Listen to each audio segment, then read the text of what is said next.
Hi friends, இன்றைக்கி நான் ஆற்று பொடி மீன் குழம்பு செய்ய போகிறேன்.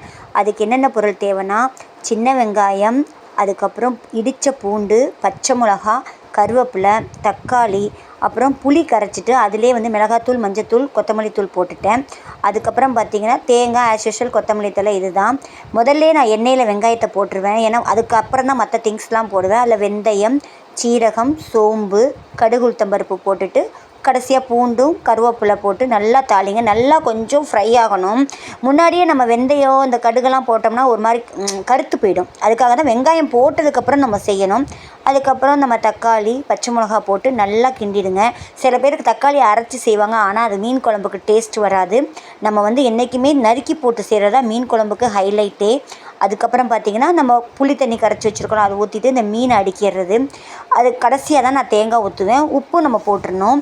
உப்புலாம் நான் அந்த புளி தண்ணியிலே முன்னாடியே கரைச்சி வச்சுருப்பேன்ல, அதிலே நான் ஒன்றாவே ஊற்றிடுவேன். கடைசியாக தேங்காய் பால் ஊற்றி நல்லா கொதிக்கணும். கொதி வந்தோன்னே நம்ம அழகாக கொத்தமல்லி தழை போட்டு இறக்கிடணும்.